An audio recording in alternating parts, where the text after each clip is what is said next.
जॾहिं उहा न्याणी पढ़णजी घर में अचे थी पई, हिकु त उनखे घरदारी जे मामलात जी पूरी ख़बर हुअणु घुरिजे ऐं इहो लाज़िम थिए थो उनजी वालदा ते, उनजे वालिद ते, त उन कहिड़ी तरबियत कई आहे पंहिंजी न्याणी जी, ऐं उनखां पोइ पुट जी बि। इन मुतालिक़ अॻिते तव्हां इरशाद फरमायो पिया। जी, इन जे मुतालिक़ ज़रूरी आहे त उन्हनि ॿिन्ही खे इन शइ जो शऊर हुजे त असांजो ही नओं ख़ानदान जोड़ियो आहे, जेको मुड़ुसु आहे उनजो ख़ावंद आहे, उनजा कहिड़ा फ़राइज़ आहिनि, त पंहिंजे घरवारी खे कीअं ट्रीट करे, ऐं हू जेका उनजी घरवारी आहे उहा सॼे घर खे कीअं थी मेंटेन करे, पंहिंजे मुड़ुस सां उनजो रवैयो कहिड़ो आहे। असां वटि छा थो थिए, ख़ुसूसन ॿाराड़ियुनि में शादी खे माण्हू हिकिड़े गुॾे गुॾी जो खेल सम्झो आहे, त बाबा जीअं गुॾी खे गुॾे सां परणाइणो आहे, बसि ईअं ई छोकिरी थोरो वॾी थी, न उन में तरबियत आहे, न उनखे हुनुर आहे, न उनजी का उन लेवल जी का तरबियत थियल आहे, न उनखे को एतिरो शऊर आहे त उहा घर धयाणी थी सघे, जेका असांजे सिंधी में घर धयाणी जेका उहा पंहिंजे घर खे मेंटेन करे संभाले। त इन सिलसिले में वॾी लापरवाही जो मुज़ाहिरो कयो थो वञे, ऐं इहो इन जे करे थो थिए जो असां इस्लामी तालीमात खां दूरि रहूं। इस्लामी तालीमात बि कमा हक़ूक़ असांजे समाज में, असांजे ख़ानदानी सिस्टम में मौजूदु न आहे, जंहिंजे बुनियाद ते न छोकिरी जी उहा तरबियत थी थिए, न छोकिरे जी उहा तरबियत थी थिए। अलामा साहिबु हिकिड़ो ॿियो सुवालु आहे त जेकॾहिं असां में हिकिड़ी शइ ॾिठी वई आहे आम तौर ते शहरनि में, ॿाराड़ी में बि आहे, त ॿारड़ा जेकॾहिं रांदि कनि था, वालिद साहिब जे धंधे खां मोटियो या कंहिं कचहरी खां, कंहिं होटल खां, पाण ईंदो कंहिं होटल खां, पाण ईंदो कंहिं बाज़ार में यारनि दोस्तनि सां कचहरियूं करे, जॾहिं मोटंदो औलाद खे किथे बि खेॾंदो ॾिसंदो हिकदमि रड़कंदो, अञा हिते ॿार वेठो आहे, हल घर। छा इहो अमल वालिदैन जो सही आहे त औलाद खे रांदि रूंद जी इजाज़त न ॾिनी वञे ऐं जल्दी उनखे घर मोटायो वञे, जिते बीठो हुजे उनखे मोटाइजे, या औलाद खे रांदि रूंद करण जी इस्लाम में तरक़ीब ॾियारी वई आहे? इन जे मुतालिक़ इस्लाम छा थो चए? बिल्कुलु, इस्लाम जेको आहे इंसान जी सिहत जे हवाले सां ऐं ज़हनी जेका ॿार जी निशोनुमा थिए थी, उन में रांदि जो तमामु घणो अमल दख़ल आहे। उन में छा थींदो जो उनजी ज़हन जी ओसर थींदी, उहो मुख़्तलिफ़ शयुनि खे सम्झंदो ऐं मुख़्तलिफ़ जेके रांदि में हिकिड़ो पाण खे एंटरटेन कंदो। उन हवाले सां इहा ॻाल्हि ज़रूरी आहे त सिर्फ़ु इहो बर्डन वालिदैन जे तरफ़ खां इहो फोर्स न हुजे त बाबा बसि किताब खणो वञी पढ़ो। तालीम जे वक़्तु तालीम ज़रूरी आहे, लेकिन सॼो ॾींहुं ॿार पढ़ंदा, मिसाल सुबुह जो स्कूल विया, वरी मोटी आया त ट्यूशन ते विया, वरी मोटी आया त का वरी ॿी ट्यूशन ते उनखे लॻाए छॾियो। अहिड़े हवाले सां हिकिड़ा माण्हू उन्हनि जी सोच इहा बणिजी वई आहे त ॿारनि खे 24 कलाक बाउंड करिणो आहे, उन्हनि खे का ॿी एक्टिविटी पढ़ण खां सवाइ नाहे कराइणी, इहा बि उन्हनि सां ज़्यादती आहे। इमाम मोहम्मद ग़ज़ाली अलैहि रहमा इन सिलसिले में हिकिड़ो वॾो चैप्टर जेको आहे सो लिखियो आहे हयाउल उलूम में, त बाबा ॿारनि जी ॿारनि जी ज़हनी ओसर जे लाइ ऐं उन्हनि जी बुनियादी तरबियत जे लाइ ऐं सिहत जे लाइ बि ज़रूरी आहे त ॿार खे रांदि रूंद जो टाइम ॾिनो वञे।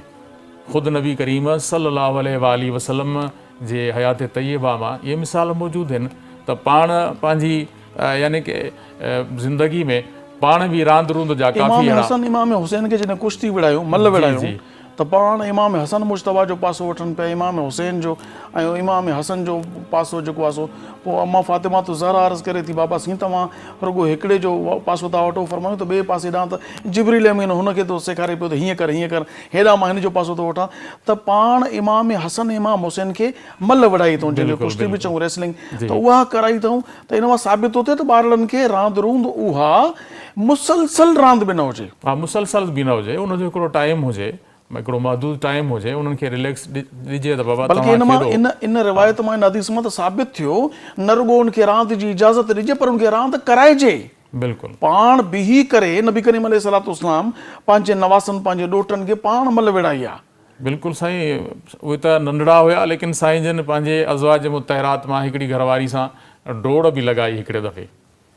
हिकिड़े दफ़े साईं जन उन साइण सां डोड़ लॻाई, वरी ॿियो मरतबो बि जॾहिं थोरो उहा पंहिंजे जिस्म में थोरो भारी भर थी त साईं जन वरी ॿीहर बि उन सां डोड़ लॻाई, ऐं उन मौक़े ते नबी करीम सल्लल्लाहु अलैहि वसल्लम पंहिंजी उन घरवारी खां गोई खणी विया, माना अॻ में टक ते पहुची विया। त नबी करीम सल्लल्लाहु अलैहि वसल्लम फरमायो पलांदा उहो अॻी जेको असां डोड़ कईसीं उन जो। त साईं जिन जी ज़िंदगी में अहिड़ा मिसाल हुज़ूर मौजूद करीम आहिनि। अलैहिस्सलाम पंहिंजी घरवारनि सां बि रांदि रूंद कई जी आहे। जी बिल्कुलु इन रांदि रूंद इंसान जी ज़िंदगी में एॾी अहमियत रखे थो पियो, बिल्कुलु जिन्स छो त हिकिड़ी रांदि उहा आहे जेका गेमनि में आहे, टोटल जेको आहे तव्हांजे कंप्यूटर में, लैपटॉप में, मोबाइल में, इहा रांदि रूंद या जेकी जिस्मानी वर्ज़िश ते मबनी हुजे। बिल्कुलु जिस्मानी जेका वर्ज़िश ते मबनी आहे न, उहा वधीक असराइती आहे ज़हन जी ओसर जे लाइ। तव्हांखे जिस्म खे तवानाई ऐं सिहतमंद बणाइण जे लाइ उहा एक्टिविटी तमामु ज़रूरी आहे। मतिलबु तालीम जो बि वक़्तु हुजे बिल्कुलु ऐं रांदि रूंद जो बि वक़्तु हुजे। हर शइ ईअं जो खणी वक़्तु चइजे हुजे। त ॿारनि खे नंढपण खां ई हिकिड़ो शेड्यूल्ड लाइफ गुज़ारण जे लाइ तरबियत ॾिनी वञे त बाबा हर शइ वक़्त ते आहे। सुबुह जो उथण सां ई उन्हनि खे सुठे अख़लाक सेखारण जे लाइ छा छा करणु घुरिजे। नमाज़ आहे, तिलावत आहे, ज़िक्र आहे, उनखां पोइ स्कूल आहे, मदरसो आहे, जामिया आहे, उनखां पोइ मोटी अचनि त वरी क़ैलूला किलूला खां पोइ उथनि त पोइ वरी रांदि रूंद आहे, उनखां पोइ वरी शाम जी ट्यूशन वग़ैरह। जी जी त बिल्कुलु इहा शेड्यूल्ड लाइफ हुजे या ॿारनि खे उनजी मर्ज़ी ते छॾे ॾिजे त जॾहिं उनखे जेका शइ वणे। न साईं, दुनियावी ज़िंदगी में इस्लाम असांखे हिकिड़ी मुनज़िम ज़िंदगी गुज़ारण जो सलीक़ो सेखारे थो। हिकु डिसिप्लिनेड ज़िंदगी हुजे ऐं उन में ज़ाहिर आहे त ॿार आहे उन जा बि हक़ आहिनि, वॾो आहे त उन जा बि हक़ आहिनि, उन जा बि हुक़ूक़ आहिनि। त ॻाल्हि ॿारनि जे हक़नि जी थिए थी पई त ॿारु ज़ाहिर आहे हिकिड़ो पढ़े थो, सुबुह खां वठी करे जेकॾहिं 1-2 बजे ताईं स्कूल मां थी आयो, वरी अचे हुन मानी खाधी, वरी उनखे ट्यूशन जे लाइ मोकिलियो थो वञे, वरी मोटी थो अचे 3 धारा, त हाणे इहो उनजो हक़ु आहे त उनजे ज़हन खे फ्रेश करण जे लाइ उनखे इहे सिहतमंद एक्टिविटीज़ में उनखे इजाज़त ॾिजे त उहो रांदि रूंद करे। इन सिलसिले में इस्लाम जेको आहे सो इन शइ खां नथो रोके असांखे। भला अॼु जे दौर में वालिदैन जी जेकी सही तरबियत खां लापरवाही आहे, इन जो कारण छा आहे? अक्सर ॾिठो थो वञे पियो न त औलाद मतिलबु चवणु घुरिजे या न चवणु घुरिजे, मां चवां इन जे करे थो ताकी ॾिसो न, हीअ असांजो प्रोग्राम आहे ई टोटल तरबियत ते मबनी। सो जेकॾहिं कंहिं वालिदैन खे मुंहिंजी ॻाल्हि बुरी लॻे त मां पेशगी माज़रत थो चाहियां पियो। अॼुकल्ह जी तादाद अथव हिकु औलाद जी जेका वालिदैन खां बेज़ार आहिनि। इन जा बुनियादी सही सबबु आहिनि। हिकिड़ो सबबु त माशी सबबु आहे। जेके ग़रीब माण्हू आहिनि सॼो ॾींहुं पंहिंजे रोज़गार जे सिलसिले में, पंहिंजे दुकाननि ते, पंहिंजे महिनत में, मज़दूरी में, पोइ उहो ॿार जी तरबियत खे कमा हक़ू टाइम नथा ॾेई सघनि। हिकिड़ो त जेको आहे सो माण्हुनि जो अहिड़ो हिकिड़ो मक़सदु आहे त ग्रुप आहे, पर कुझु माण्हू अहिड़ा आहिनि जेके एजुकेटेड बि आहिनि, हाई फाई फैमिली सां उन्हनि जो तालुक़ु आहे। उहे वरी छा था कनि जो उहे वरी इन खां मुकमल तौर ते इन्हनि शयुनि खे नज़रअंदाज़ था कनि। सॼो ॾींहुं पंहिंजी बिज़ी लाइफ में मसरूफ़ आहिनि, ऑफिस विया, वरी मोटी आया, ॿारनि ते तवजो न थियो, ॿार जेके आहिनि से वालदा बि उन्हनि खे नज़रअंदाज़ करे छॾे थी, जेका आया आहे या मासी आहे उनजे हवाले ॿार आहिनि। पोइ ज़ाहिर आहे ॿारु जेको सिखंदो आहे, ॿार जी जेका बुनियादी जेका तरबियत गाह आहे, उहो पीउ माउ जो जेको हंज आहे, गोद आहे, उहा आहे। जेकॾहिं उहो तव्हां पंहिंजे ॿार खे पाण सां मानूस न कंदव त जेकॾहिं तव्हांखे जेके पंहिंजे वालिदैन खां जेके उसूल, आदर्श ऐं जेका तरबियत मिलियल आहे, उहा जेकॾहिं तव्हां वरी पंहिंजे औलाद जी तरफ़ मुंतक़िल न कंदव त ज़ाहिर आहे पोइ सुभाणे तव्हांजी उहा औलाद नाफ़रमान बि थी सघे थी। सुभाणे उहा औलाद तव्हांखे उन नमूने सां ट्रीट ई न कंदी।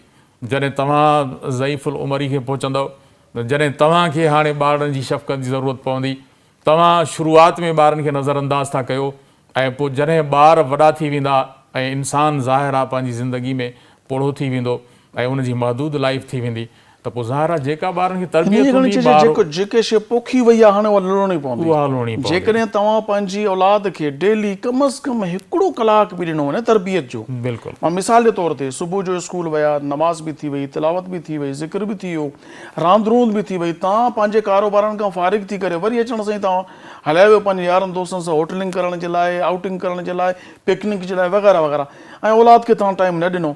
पर को अहिड़ो शख़्स आहे जेको चए थो न 1 कलाक मुंहिंजो औलाद जे लाइ ड्यू आहे, सॼी औलाद खे, सॼे कुटुंब खे विहारे उन्हनि जे साम्हूं उन्हनि जी तरबियत जे लाइ बुरायूं जेके बि आहिनि उन्हनि जी मज़म्मत कजे, निंदा कजे, त कंहिंजी गिला न करणु घुरिजे, ग़ीबत न करणु घुरिजे, घर बर्बादु न करणु घुरिजनि, कंहिंसां नफ़रत न रखणु घुरिजे, दिलि में कीनो न हुअणु घुरिजे, पाड़ेसिरनि सां हुस्न सलूक करणु घुरिजे, माउ पीउ सां ऐं घर जे माहौल में तू तड़ाक न हुजे, अवां करे ॻाल्हाइजे, जीव कजे को सॾु करे, ऐं जेकॾहिं को पाणी घुरे थो त उनखे पाणी पेश कजे, पंहिंजा कमु पाण। इहा सॼी तरबियत जेका आहे त रोज़ानो हिकु मख़सूस वक़्तु, तव्हांजी नज़र में उहो वक़्तु कहिड़ो हुजणु घुरिजे, ऐं कहिड़े वक़्त ते असरु थींदो ऐं कहिड़े वक़्त ते इहा असरु अंदाज़ न इन थींदी? जे लाइ ज़रूरी आहे इस्लामी जेका तालीम आहे, क़ुर पाक जी तरबियत आहे, उहा ॿार खे ॾियणु मस्ट आहे, ज़रूरी आहे।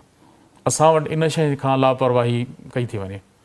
सिलसिलो ईअं आहे त ॿार खे सिर्फ़ु ऐं सिर्फ़ु इहो ज़हन थो ॾिनो वञे त भाऊ तोखे डॉक्टर थियणो आहे, इंजीनियर थियणो आहे, प्रोफेसर थियणो आहे। इस्लाम इन खां नथो रोके, पर असल ॻाल्हि इहा आहे त उनखे फर्मा बरदार पुट जो बि मक़ाम ॾियणो आहे न, उनखे फर्मा बरदार बापरदार धीउ बि त बणाइणो आहे न। उहा शइ कीअं थींदी?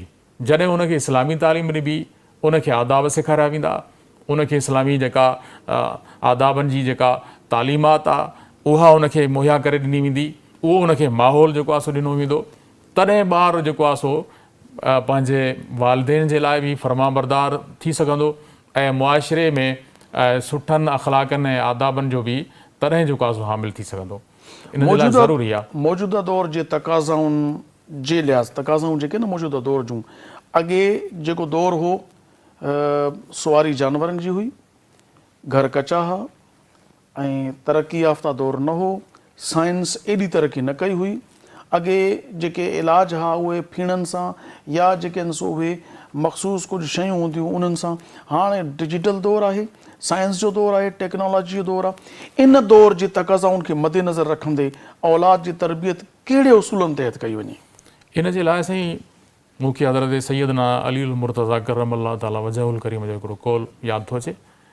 साईं फरमाए त तव्हां जेका तालीम हासिलु कई आहे न, पंहिंजी औलाद खे उहा तालीम न ॾियारायो, बल्कि पंहिंजी औलाद खे एडवांस जेका नई तालीम आहे, जेका जदीद दौर जी तक़ाज़ा आहे, उहा तालीम तव्हां पंहिंजी औलाद खे ॾियो। छो त जेका तालीम तव्हां पिराई उन तालीम जी वैल्यू या अहमियत तव्हांजे दौर में हुई।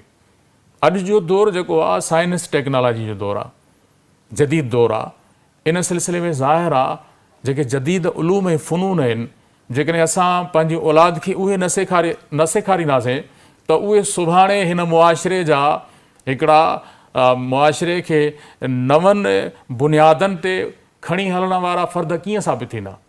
उन जे लाइ ज़रूरी आहे त जेके जदीद दौर जा जेके उलूम ऐं फ़नून आहिनि, साइंस आहे, टेक्नोलॉजी आहे, मेडिकल साइंस आहे, तिब आहे ऐं ॿी रिसर्च आहे, ॿिया जेके नवां नवां उलूम ऐं फ़नून जेके हाणे जेके हिन से आया आहिनि ऐं उन जूं सहूलियतूं बि हिन वक़्त में अॼु जे दौर में आहिनि, त ॿार खे उहे शइ सेखारिजे। जदीद जेकॾहिं को दर्ज़ी आहे त हू चाहींदो त मुंहिंजो हलंदड़ दुकानु आहे, मुंहिंजो औलाद बि दर्ज़ी थिए। इहो कमु जितां मां छॾियां थो उतां ई शुरूआति थिए। ॾखण आहे, वाढो आहे, त उहो चए थो त मुंहिंजी औलाद ॾखण ई थिए ऐं इतां ई सिलसिलो ईअं ई हलंदो रहे जेको असांजे अबनि ॾाॾनि खां वठी हलंदो आयो आहे। ईअं ई जेके जेके धंधा आहिनि, खटरी आहे त औलाद खे खटरी बणाइण थो चाहे पियो, त इहा शइ ईअं तरतीब क़ाइमु रखिजे थी। ख़ानदानी ॾखण, ख़ानदानी कोरी, हीअ ख़ानदानी ॾखण या हीअ ख़ानदानी मोची या ख़ानदानी हजम आहिनि। या अॼु जे दौर में जेको एॾी एडवांस्ड IT जेके इंफॉर्मेशन टेक्नोलॉजी एॾी तरक़ी कई आहे, जदीद तिब जा उसूल आहिनि, इंजीनियरिंग आहे, दुनिया त हींअर जेको आहे सो उहा वॾे वॾे ॿियनि सयारनि ॾांहुं बिल्कुलु वञणु, मरीख़ ते वञण जी तयारियुनि में लॻी पई आहे, चंड ते वञी करे पहुता। असां पंहिंजी उन तर्ज़ कोहन पियाड़ना, कीअं इक़बाल साहिब जो शेर आहे, तहज़ीब नौ से डरना, तर्ज़ कोहन पियाड़ना, मंज़िल यही कठिन है क़ौमों की ज़िंदगी में। इन बाबति तव्हां छा चवणु चाहींदो? हिन में साईं दरअसल ॻाल्हि इहा आहे त असां वटि थोरो जेको रियासत जो किरदारु आहे न, उहो असांजे समाज में न रहियो आहे। तालीम खे मक़सदु आहे त सस्तो ऐं आम करणु, ऐं तालीम जेका आहे सा हर घर ऐं हर अने के जेको ग़रीब आहे, मिसकीन आहे, उन जे बचिड़े खे बि तालीम जे ज़ेवर सां आरास्ता करणु बुनियादी तौर ते रियासत जी ज़िमेवारी आहे। हा, उहा शइ न आहे, ग़रीब जे लाइ तालीमी इदारा ॿिया आहिनि, उहा शइ न रही आहे असांजे समाज में। न त पोइ इहे माण्हू थोरो मक़सदु आहे त मायूस था थियनि। हू था चवनि त हीउ छोकिरो असांजो पढ़ी न सघंदो, हिनखे मौक़िया कोन मिलंदा। हिन अहिड़े समाज में जिथे रुॻो करप्शन आहे, जिते मार्कूं बि जॾहिं असांखे पैसनि ते वठणियूं पवनि, ग्रेड बि जॾहिं पैसनि ते वठिणो पए, नौकिरी बि पैसनि ते ख़रीद करणी पए, त पोइ हू सम्झनि था त हे जेकॾहिं धंधो कंदो त कम से कम बुख त न मरंदो न। हुननि जो ज़हन वरी इहो आहे, उन बुनियाद ते हू पंहिंजी औलाद खे उहो हुनुरु सेखारणु चाहिनि था। पर वक़्त दौर जूं तक़ाज़ाऊं जेके आहिनि उन्हनि खे मद्देनज़र रखे करे असांखे पंहिंजी औलाद खे उहा तालीम ॾियारणु। माशाअल्लाह साहब, सुठी गुफ़्तगू हली रही आहे। नाज़रीन, वक़्तु थियो आहे हिकु नंढड़ी साहीअ जो। असीं इजोता बाबु जेको पहिरियों सुवालु आहे असांजी भेण हफ्सा ॿुघियो नवाब शाह खां सुवालु आयल आहे, त उन में अलामा साहब सवाल इहा त मां औरत आहे हिकिड़ी न्याणी आहे असांजी हफ्सा बुगियो साहिबा नवाब शाह खां, उनजो चवणु आहे त असां शादी में जॾहिं वञूं थी पियूं त माइटनि जी शादी में त माण्हू जल्दी वेंदो आहे, पोइ उते असांजे नहनि खे पॉलिश लॻल आहे ऐं अफ़शां वग़ैरह जेका अॼुकल्ह छटी थी वञे पई, जेका जिस्म ते टच थिए थी चेहरे ते या पाण बि लॻाई थी वञे पई, पोइ चयो त मूंखे जॾहिं वज़ू करिणो पियो त इन में मूंखे कंहिं चयो त तह ॼमियल आहे ऐं अफ़शां लॻल आहे त इन सां वज़ू कोन थींदो। हाणे वज़ू कोन थींदो त नमाज़ पोइ भला इन जी इजाज़त आहे त मां 2-3 नमाज़ूं जेके कज़ा थियनि थियूं उहे सभु राति जो घर वञी करे गॾु करे पढ़ां, त इन जी इजाज़त आहे या न आहे? न, इस्लाम में इन शइ जी क़तन इजाज़त कोन्हे। कज़ा नमाज़ माण्हू करे ई नथो सघे। अच्छा, नमाज़ कज़ा करण जी इजाज़त ई न आहे, माफ़ी न आहे नमाज़। कज़ा करणु या न पढ़णु, नमाज़ माफ़ी कोन्हे कंहिं बि सूरत में, नमाज़ त पढ़णी पवंदी। अच्छा, कज़ा बाद में हू चए थी पई त मां पढ़ां थी पई सभु नमाज़ूं, त पोइ बि गुनाह कज़ा जो त मिलंदो न, यानी नमाज़ कंहिं बि सूरत में मुआफ़ न आहे, माफ़ कोन्हे। अच्छा, भला जेकॾहिं हू नेल पॉलिश जी तह ॼमियल आहे मथां या अफ़शां जेकी लॻल आहे त वार खां हिसा जेके आहिनि सो उहे, त पोइ वज़ू थी वेंदो या इहो लाहिणो पवंदो? नेल पॉलिश लाहिणी पवंदी, अफ़शां बि जेतिरे क़दुरु लही सघे थी त माण्हू उनखे लाहे। बाक़ी जेकॾहिं सफ़ा तकलीफ़ थी थिए, हर्ज में माण्हू पइजी वेंदो त पोइ खणी हुन में यानी हतल इम्कान कोशिश कजे उहा शइ हतल इम्कान ई आहे त बहितर न त इहा अफ़शां अहिड़ो सिलसिलो ई न कजे जेको रुकावट बिल्कुलु न हुजे, बिल्कुलु न हुजे। ख़ुसूसन जेको माण्हू नमाज़ पढ़े थो त उनखे त इन शइ खां बाख़बर हुजणु घुरिजे त मूंखे नमाज़ बि पढ़णी आहे। अदी हफ्सा बुगियो साहिबा, अवां ॿुधी वरितो पंहिंजो जवाबु। हाणे हिकु ॿियो दोस्त आहे असांजो मोहम्मद उमर सालेपट खां, सवालु हुनजो इहो आहे त सिगरेट पीअण सां या कचो बसर खाइण सां या कचो अंडो या अंडो यानी हाफ फ्राई थियल आहे या का बि अहिड़ी शइ खाधी आहे जंहिंसां वात में अॼुकल्ह जीअं पान पराग वग़ैरह थिए थो, उहो खाई करे नमाज़ जो टाइम थी वियो आहे, मां नमाज़ में शामिलु थियां, जमात सां नमाज़ पढ़ां, त पोइ उहा नमाज़ मुंहिंजी थी वेंदी? कंहिं चयो आहे त नमाज़ न थींदी, छो त असां वटि मुफ़्त जा मुफ़्ती घणा वधी विया आहिनि, छो त जंहिंखे का बि ख़बर न आहे, जंहिंखे न कपिड़ो सिबणु थो अचे, न कपिड़ो टेबल ठाहिणु थो अचे, न कुर्सी ठाहिण थी अचे, उनखे फ़तवा ॾियणु अचे थी। जंहिंखे पूरा कपिड़ा पाइण बि नथा अचनि, जंहिंखे वज़ू करण बि नथो अचे, उनखे छा अचे थो, उनखे फ़तवा ॾियणु अचे थी। माज़रत सां अॼुकल्ह जे दौर जी जेकी हालत लॻी पई आहे न, उनखे ॿियो कुझु बि न ईंदो, उनखे सूरह फातिहा बि पढ़णु न ईंदी, पर उनखे छा ईंदो, उनखे फ़तवा ॾियणु ज़रूरु ईंदी। त हू चए थो पियो त मुंहिंजे वात में बदबू हुई, मां नमाज़ पढ़ी, मुंहिंजे घर में जेको बीठो हुन चयो त छा आहे तुंहिंजी नमाज़ न थी आहे, वञ करे नमाज़ ॿीहर पढ़। आया की इहा ॻाल्हि हुन जेका फ़तवा ॾिनी मुफ़्ती साहिबु जेको नमाज़ पढ़ी रहियो हो, मुफ़्ती त न हो, मतिलबु मां हिकिड़ो ॻाल्हि कयां थो पियो जेका तव्हां सम्झी विया हूंदो, त मुफ़्त जो मुफ़्ती उहो न, मुफ़्ती त उहो जेको दारुल इफ्ता खां उनखे सनद मिलियल हुजे, तख़सुस फ़िक़्ह थियल हुजे, त उहो ई फ़तवा ॾियण जो हक़दार आहे, बाक़ी ॿिए खे त इजाज़त न आहे। त छा उहा नमाज़ वात में बदबू, पान पराग खाधो या सिगरेट पीतो या अहिड़ी बदबूदार शइ हुई जंहिंसां वात में बदबू थी, त उहा नमाज़ थी या न थी, वाजिबुल इआदा आहे या सही थी वई आहे? जी, हदीस मुबारका में का बि अहिड़ी शइ खाई जीअं मूरी थी, बसर थियो कचो, या का बि जंहिंसां वात में बू थिए या सिगरेट आहे, उनखां मना कयो वियो आहे त तव्हां जेसीं ताईं ॾंदण न हणो, सफ़ाई सुथराई वात जी न कयो, तेसीं ताईं तव्हां नमाज़ त छा पर मस्जिद में न अचो। अच्छा, मस्जिद में बि मस्जिद में बि तेसीं दाख़िला जी इजाज़त न आहे, छो त इन सां फ़रिश्तनि खे बि तकलीफ़ थींदी ऐं प्लस में जेका ॿी जमात आहे माण्हू आहिनि उन्हनि खे बि तकलीफ़ थींदी। त इहा शइ माण्हू साफ़ु करे, पर हाणे भाऊ ॿुधाए थो त हू एट ए टाइम आहे, जमात थी वञे पई या नमाज़ जो टाइम थो वञे, त पोइ नमाज़ त थी वेंदी, पर पोइ बि हिन में किराहत त रहंदी, शरीयत खे इहो अमल पसंदि कोन्हे, मकरू तनज़ीह त लाज़िम आहे इहो। अच्छा, मतिलबु इहो आहे त इहो अमल न करणु घुरिजे, हमेशह नमाज़ी माण्हू खे पंहिंजो वात साफ़ रखणु घुरिजे, नमाज़ी जो बदन बदबू खां पाक हुजे, ताकी अहिड़ी बदबू जेका ॿाहिरि न निकिरे, कपिड़े ते बदबू न हुजे, ख़ुशबू हुजे, न त कम से कम बदबू न हुजे। ऐं वात बि पान पराग त हूअं ई सुठी शइ न आहे जेका इंसान जी सिहत खे नुक़सानु ॾिए थी, त उहा वापराइणु न घुरिजे। सिगरेट वग़ैरह अहिड़ी शयूं त पहिरीं त हिन खां बचणु घुरिजे, पर जेकॾहिं उहो न बची सघियो आहे त पोइ नमाज़ पढ़ी त नमाज़ थी वई, पर मकरू आहे, यानी अणवणंदड़ अमल आहे। सो मोहम्मद उमर साहिबु, अवां पंहिंजो जवाबु ॿुधी वरितो सालेपट खां, त अव्हांजो मतिलबु इहो त जेको बदबू वात में रहिजी वई ऐं एमरजेंसी में जमा थी रही, तव्हां शामिलु थी वियो, त तव्हांजी नमाज़ तोड़े जो थी वई, पर इहा मकरू थी वई, तंहिंजे करे अहिड़ो अमल न करियो जो उहो अमल तव्हांजो मकरू थी वञे शरीयत में। अलामा साहिबु, पंहिंजे जेको टॉपिक मां हिकिड़ो सुवालु पोइ हिते करे उनखां पोइ इजाज़त वठंदासूं असां पंहिंजे सामईन नाज़रीन खां, त औलाद जी तरबियत जो जेको असांजो मौज़ू हुयो, उन औलाद जी तरबियत में छा इहा शइ बि शामिलु थिए थी त उनखे आम तौर ते हिकिड़ी शइ यादि ॾिठी वेंदी आहे जेका मतिलबु बाबा तोखे नौकरी थियणो आहे, तोखे BA करणी आहे, क्या बताएं अहबाब क्या कार्य नुमाया कर गए, BA किया, नौकर हुए, पेंशन मिली, फिर मर गए।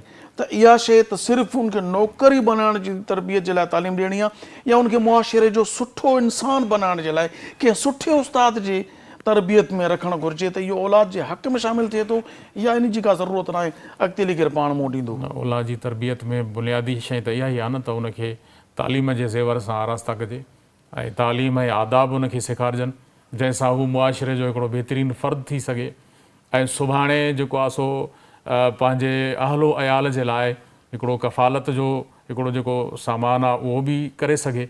इन जे लाइ पर इन में रुगो इहा शइ न हुजणु घुरिजे त मुंहिंजो पुटु रुगो डॉक्टर थिए, इंजीनियर थिए, आलिम दीन छो नथो थी सघे, सुठो इंसान बि हा थिए, सुठो इंसान बि थिए, हाफ़िज़ क़ुरान बि थिए, सुठो पाड़ेसिरी बि थिए, सुठो मुड़ुस बि थिए, सुठो भाउ बि थिए, सुठो पुटु बि थिए, सुठो शहरी बि थिए। बिल्कुलु इहे सभु ज़िम्मेवारियूं तालीम में ऐं आदाब ज़िंदगी में औलाद जी तरबियत में सभु शयूं शामिलु आहिनि जंहिंखे नज़रअंदाज़ नथो करे सघिजे।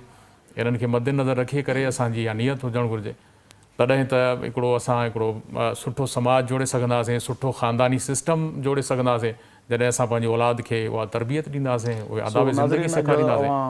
तमामु सुठी गुफ़्तगू औलाद जी तरबियत ते ॿुधी, छो त हिकिड़ो मां बि अव्हांखे अर्ज़ु कंदो हलां त ख़बर आहे तव्हांजी शनाख़्त तव्हांजी औलाद आहे। तव्हांजी औलाद जॾहिं बाज़ार में घुमे थी न, बद अख़लाक़ी करे थी, कंहिंसां ज़ुल्म करे थी, कंहिंसां ॾाढ करे थी, का बि तव्हांजो पुटु आहे, धीउ आहे, कंहिं बि क़िस्म जो कंहिं इंसान जी दिलाज़ारी करे थी त चवण में छा ईंदो, कंहिंजो पुटु आहे, कंहिंजी धीउ आहे, फलाणे जी। तव्हांजो तारुफ़ गंदो थो थिए, तव्हां केॾा बि मालदार हुजो, केॾा बि तव्हां वॾा शुरफ़ा में शामिलु थियो, मगर तव्हांजी औलाद जेकॾहिं बिगड़ियल आहे न, उहो तव्हांजो तारुफ़ बणिजी थी वञे पई। तंहिंजे करे जेकॾहिं चाहियो था त मुआशिरे में तव्हांजो बुरो तारुफ़ न थिए त पंहिंजी औलाद जी तरबियत ते मुकमल ध्यानु ॾियो, पाण सम्झायो, पाण सेखारियो, पाण अॻिते वधायो। तव्हांजे करण सां थींदो, पंहिंजो पाण कुझु बि न थींदो। तंहिंजे करे पंहिंजी औलाद ते नज़र रखो, रोज़ानो चेक एंड बैलेंस रखो, स्कूल में, कॉलेज में, मदरसे में छा पढ़ियो वियो, छा वर्ताव थियो। बल्कि मां तव्हांखे इहो मशवरो ॾींदुमि त पंहिंजी औलाद सां दोस्ती रखो, ताकी तव्हांजी औलाद सुठे मां सुठी दोस्ती तव्हांजी आहे, तव्हांजी दोस्ती में न हूंदी त पोइ उनखे ॿाहिरियां दोस्त ॻोल्हणा पवंदा ऐं ॿाहिरियां दोस्तनि जे इंतिखाब में नंढड़ो ॿारु, नंढड़ो ज़हन, नंढड़ी सोच ग़लति जाइ ते वञी सघे थो। उनजो नतीजो तव्हांखे भोगणो पवंदो, न की कंहिं ॿिए खे। सो उमेदु आहे त तव्हां अॼोके प्रोग्राम में जेको असांजो टॉपिक हुन मां सुठो इल्मु हासिलु कयो हूंदो ऐं कोशिशि बि कंदो, जेको अॻे थी चुको उनखे छॾियो, अॻिते जे लाइ सुठी तयारी करियो। इंशाअल्लाह तबारक व तआला सुभाणे वरी मुलाक़ात थींदी, अल्लाह पाक चाहियो त वरी इंशाअल्लाह नज़रुनि जी मुलाक़ात हूंदी। तेसीं तीअं हिकु दफ़ो वरी गुज़ारिश कंदुमि त जेकॾहिं अॼोको प्रोग्राम तव्हां कुझु